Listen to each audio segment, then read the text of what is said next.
LeBron is gone. Where have we heard that before? We've heard that many times.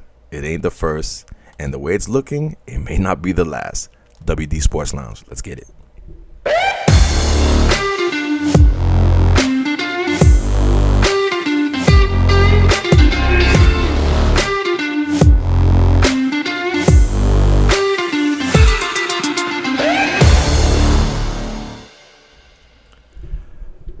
So breaking news today, LeBron James has, through his representatives, Clutch Sports, has officially declared that they will not return to the LA Lakers for next season. LeBron James and his camp has come out and said that they will not return with the Lakers, and they plan to allow the Lakers to move on without him because he plans on playing with another team. What I have to say about this, man, to me, this is not breaking news. It's not big news. I mean, it's breaking because it's official, but we all saw this coming, and I just want to say this: it's crazy that LeBron James and his camp are saying that they're choosing not to play with the Lakers next season. They're going to play with somebody else. It's not like LeBron had a choice or anything like that, because they're the one that didn't re-sign LeBron. They didn't offer him an extension on his contract, so therefore he was not invited back to the party. So it's funny how they're playing it out in the media like that. But that's the media for you. They're going to always try to paint the narrative as if that he chose to leave the pretty girl, and the pretty girl didn't leave him. But the Lakers have decided to bank their future towards Luka Doncic and Austin Reeves, and the younger guns going in there along with JJ Redick as well. So the question is, what's next for LeBron James? Well, there's a lot of reports going on in the NBA world, especially with free agency coming up pretty soon.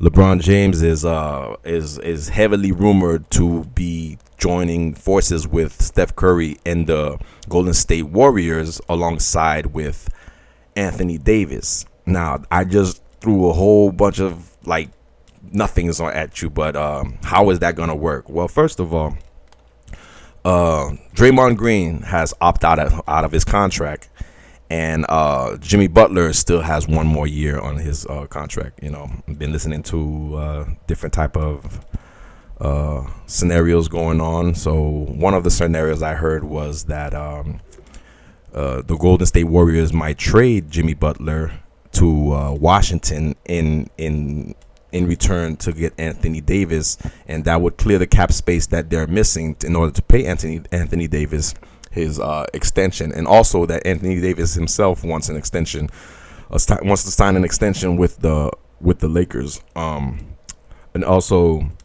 with LeBron James being a free agent, he wants to choose to go to Golden State so they can choose a super team, so they can build a super team and probably go for one more championship.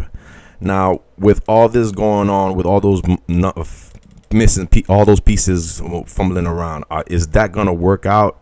We're not sure. I'm not sure how they can make that work.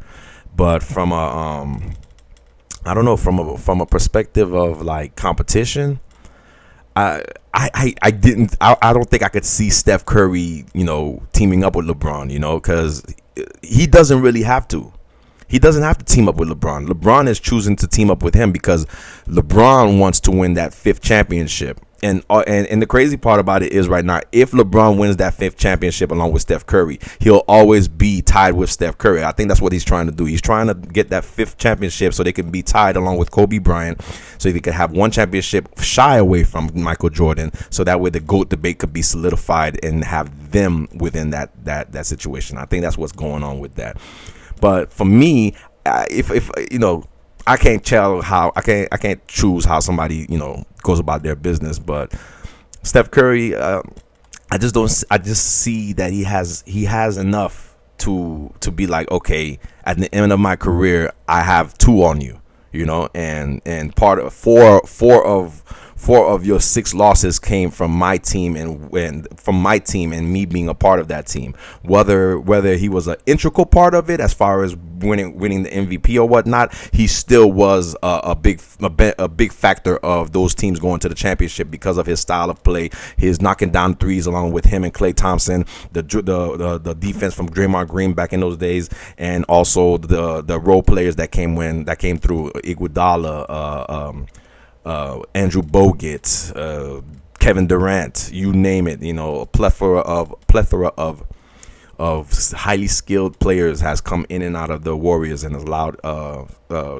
Steph Curry to be viable for championships. He has not had great seasons, but for the most part, he's always been in contention. So I just feel like Steph Curry really doesn't need that. You know what I'm saying? It's more of LeBron. LeBron needs that validation because Steph Curry already won a championship. He already has 4 along with LeBron, and LeBron has 4 as well. And I know for sure it'll definitely be made for TV. It will be dramatic as it can be. It would be genius of the NBA if they were to allow this to get pulled off for real, because I think, and I'm gonna give props to my boy. I'm gonna give him a nickname, and I think he's gonna know what I'm talking about, who he is. Double A James. Well, my boy Double A James, he's the one that gave me the he gave the mindset. He put the thought process in my mind, saying that the only way the NBA could get back to somewhat of prominence as far as viewership goes is if there's a super team involved. He's a great storyteller as far as my. He's a great storyteller as well as I am. And I think when it comes to storytelling, you really want to have a hierarchy. You want to have that hero's journey. And in order for you to have a hero's journey, you have to have a villain. And I think what made the 2010s and all the way up to 2018 so great. Well, I would say 2010 to 2014. What made those 4 years so great is because when LeBron James came to Miami Heat and joined up with with Dwayne Wade and Chris Bosh, that team was considered villainous. Everyone in the NBA hated the Miami Heatles except for the fans in Miami, which was myself included.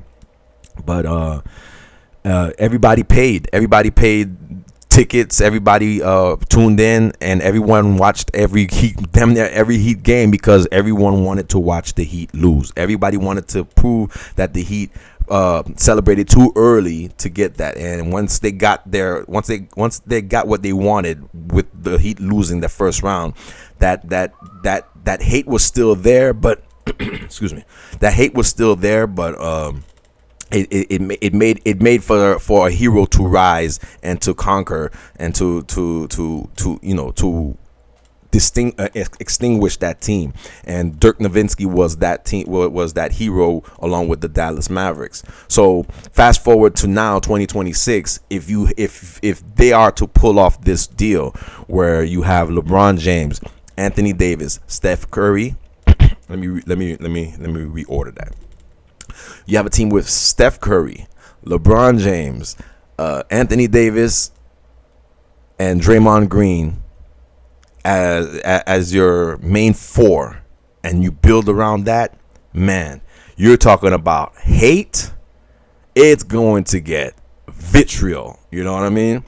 And I think the crowd is going to be mixed with it because you have a lot of people that really are not fans of LeBron James. You have a lot of people that are fans of Steph Curry, and a lot of people are fans of the Golden State Warriors. The Golden State Warriors is just a team that's lovable. People love to love the Golden State Warriors, no matter how much they win. Even when KD went over there, people love that style of basketball. So their style of basketball was so enjoyable. Steph Curry is such a beloved player, even with the fact that Kevin Durant pulling the same move that LeBron James pulled, going to a team that is already established to win a championship. it still gave I mean, that team was still likable to a certain degree.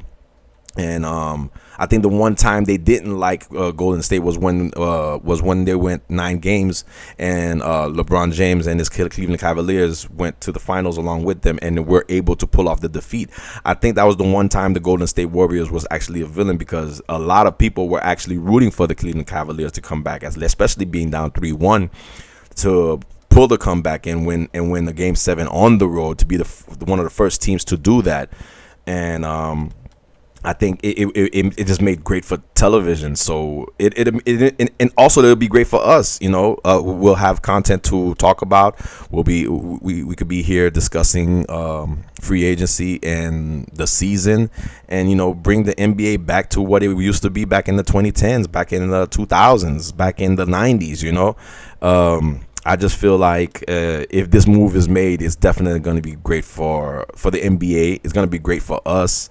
But it's going to definitely have a conversation to talk about. So once again, I know I've probably been rambling, but once again, ladies and gentlemen, LeBron James has informed the Los Angeles Lakers that he is not coming back next season to play for them. He's going to play with another team, and he's decided to allow the Lakers to move on without him because he's going to play for another team. Sound off on the comment section. Let me know what you think, ladies and gentlemen. Where do you think LeBron James is headed? Do you think he's heading to you think he's heading back to Cleveland? Do you think he's going to Golden State? Is there a possibility that he may run it back with Miami Heat?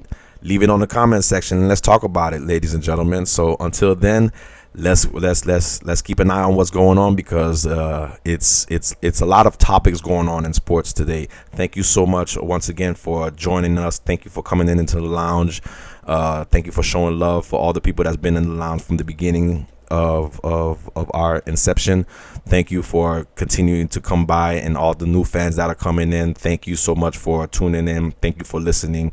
Thank you for subscribing. Thank you for sharing, and thank you for being here. We're gonna keep it going. We're gonna keep the flow going. We're gonna keep the lounge open. All right. So until then, ladies and gentlemen, y'all have a good day.